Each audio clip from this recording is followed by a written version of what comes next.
Mesdames, messieurs, bonsoir. Alors, pourquoi Bernard Pivot? Bon, je pense que je vais pas... Il est difficile d'épuiser cette question, étant donné que c'est quand même un homme de télévision que tout le monde a admiré, admire et admirera. C'est un des grands hommes de télévision qu'on a connus. Et d'ailleurs, dans la particularité de ne pas être oublié, hein, contrairement à des grands hommes de la télévision littéraire des années 50, qui étaient Roger Stéphane, Pierre Dumaillet, dont le souvenir est peut-être un peu plus lointain.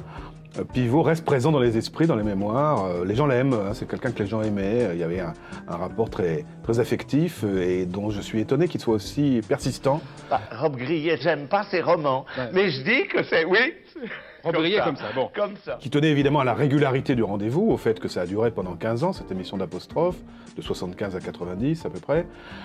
Donc il y avait ce rendez-vous régulier. Mais il y a aussi cette nouvelle télévision qu'il a inventée, qui était faite de bonhomie, d'une apparente nonchalance, l'air de jamais y toucher. L'amant de Duras, vous l'avez lu? Non. Vous l'avez pas lu? Écoutez, vous n'êtes pas la dernière Française à ne pas l'avoir lu. 49 francs seulement. 49 francs un amant, c'est pas cher. Vous aviez un livre à me recommander pour des amis. Je fais un cadeau, j'en profite que je suis là. Eh bien, oui, on peut trouver, hein. Il ne posait pas, contrairement à Dumaillet ou même à Roger Stéphane, il ne posait pas l'intellectuel. C'était vraiment Monsieur Tout-le-Monde, parfois même Monsieur Tout-le-Monde qui pouvait osciller entre Monsieur Homais et Sainte-Beuve à certains moments, mais c'était des rôles qu'il jouait finalement. Ce qui est assez fascinant aussi chez Pivot, c'est qu'on n'arrivait pas vraiment à savoir ce qu'il pensait, qui il était, quelles étaient ses opinions politiques par exemple, quels étaient ses goûts littéraires. Il y avait un côté très plastique, très neutre. Quant à Bernard Pivot, j'aimerais bien qu'il nous fasse l'honneur d'être punk 5 minutes. Ah, c'est ça, chanté. Donc je lui ai amené quelques admirables lunettes. Très bien. Quant à moi, j'arrête illico d'être punk. Je m'ébouriffe et je redeviens sympathique, n'est-ce pas? Voilà, alors... Voilà, c'est tellement plus simple. Bon, alors revenons à votre almanach actuel, là. Oui. Et oui, à vous ennuyer, vous avez dit, on va reprendre du service, Oui, alors qu'est-ce que vous avez voulu faire avec cet almanach? Alors, vous êtes agressif, vous êtes punk ou quoi? Moi, je suis punk, oui. Vous êtes agressif. Il y avait ce qui était un peu passe-partout, qui faisait qu'il se mettait à la place, je pense qu'au fond, profondément, Pivot se mettait à la place du spectateur et posait les questions que le spectateur aurait eu envie de poser s'il avait été à sa place.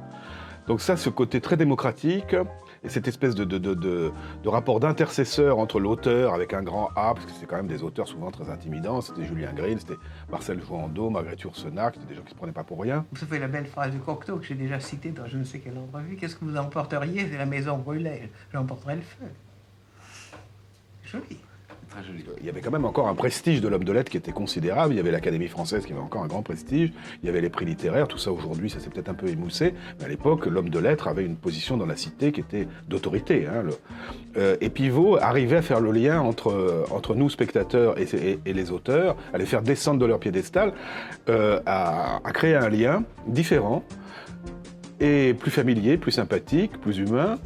Et aussi à les mettre en scène. Je pense que ça a été un très grand metteur en scène de la littérature. C'est-à-dire que ces écrivains qui, jusqu'alors, se contentaient de débiter un texte, il faut voir par exemple, je sais pas, la manière dont Paul Morand ou même Cocteau parlent devant la caméra de ses prédécesseurs avec quand même un côté comme ça, un peu bon, André Mauroy. Tel sur la neige un ski, Jean sauta sur la table auprès de Nijinsky.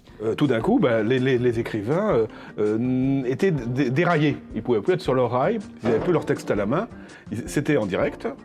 Et de temps en temps, il leur demandait de lire des pages, mais c'était des pages qui étaient choisies parfois par lui de manière un peu perfide, pas forcément pour les mettre en valeur. Et surtout, il créait des étincelles avec la confrontation. C'est ça la grande nouveauté d'Apostrophe. C'était plus l'écrivain tout seul derrière son bureau ex cathedra, c'était tout d'un coup la rencontre entre Jean d'Ormesson et Roger Perfitte. On pourrait te dire que c'était une charmante masseuse thaïlandaise. C'est vrai que... dont je vous ai donné l'adresse et C'est comme vrai. le nom était très difficile, C'est je vrai l'ai écrit que- sur un bout de papier. Ah, Peut-être, à cette époque, j'ai bonne c'est mémoire. bien vrai que peut-être à Il y a cette 20 époque, ans, alors je ne vous personne ne pouvait méprisais faire pas autant qu'aujourd'hui. Ah, merci du compliment. François Nourricier et Marc-Édouard Nab, entre Georges Suffert et Guy Hockenheim, tout d'un coup des gens qui n'auraient jamais dû se rencontrer en fait dans la vraie vie et qui tout d'un coup se rencontraient sur son plateau. C'est là qu'il était génial et je pense qu'il composait ses plateaux avec beaucoup d'art, mais il savait créer de la crise, ce qui est finalement la définition même de l'art dramatique et je plaide un peu dans mon livre pour cette idée que Pivot était un homme qui théâtralisait la littérature. C'est assez variable, en plus c'est jamais prévisible, on n'est jamais sur des rails avec lui. Par exemple, on peut se dire il va donner la parole en premier premier à l'écrivain le plus important. C'est vrai, c'est ce qu'il faisait, mais pas toujours. Par exemple, les émissions où François Nourricier, qui était à ce moment-là l'éminence grise des lettres françaises, parle en premier, mais pas toujours. Il le met parfois à la fin. Il varie les plaisirs, il varie l'éclairage. Il se débrouille en permanence, finalement, pour déstabiliser ses invités.